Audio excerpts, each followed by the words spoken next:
വന്ദേ മാതരത്തിന്റെ കാര്യത്തില് നമ്മുടെ രാജ്യം പൊതുവെ അംഗീകരിച്ചൊരു കാര്യവും, അതായത് വന്ദേ മാതരം എന്ന ആകെയുള്ള ഗാനം അത് മതനിരപേക്ഷതയ്ക്ക് ചേരാത്തതാണ്. നമ്മളൊരു മതനിരപേക്ഷ രാഷ്ട്രമാണ് എന്ന് തീരുമാനിച്ചു കഴിഞ്ഞ സാഹചര്യത്തിൽ ആ മതനിരപേക്ഷതയ്ക്ക് ചേരാത്ത ഒരു ഗാനം അതേ രീതിയിൽ ചൊല്ലരുത് എന്ന് നമ്മുടെ കോൺസ്റ്റിറ്റ്യൂഷൻ അസംബ്ലി തന്നെ തീരുമാനിച്ചത്. അത് ആദ്യത്തെ ഈരടികൾ ചൊല്ലുന്നതിൽ തെറ്റില്ല. അപ്പൊ ആദ്യത്തെ ഈരടികൾ മാത്രമേ ചൊല്ലേണ്ടതായിട്ടുള്ളൂ എന്നും കോൺസ്റ്റിറ്റ്യൂഷൻ അസംബ്ലി തീരുമാനമെടുത്തത്. ഇവിടെയാണ് രാജേന്ദ്ര പ്രസാദാണെന്ന് പ്രഖ്യാപിക്കുന്നത്. ഇതായിരുന്നു പണ്ഡിറ്റ് ജവഹർലാൽ നെഹ്റുജി അടക്കം നയം.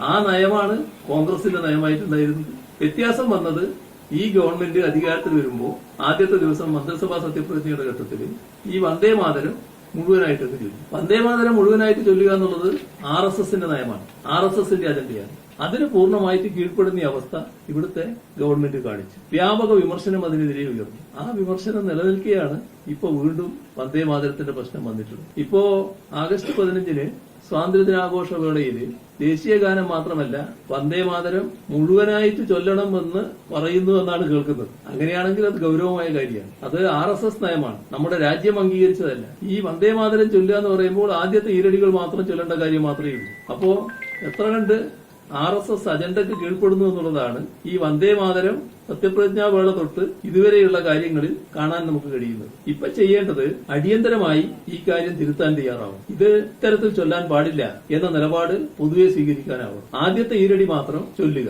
ബാക്കി ദേശീയ ഗാനം ആലപിക്കുന്ന നിലയുണ്ടാവും. ഇതാണ് ആവശ്യമായിട്ടുള്ളത്.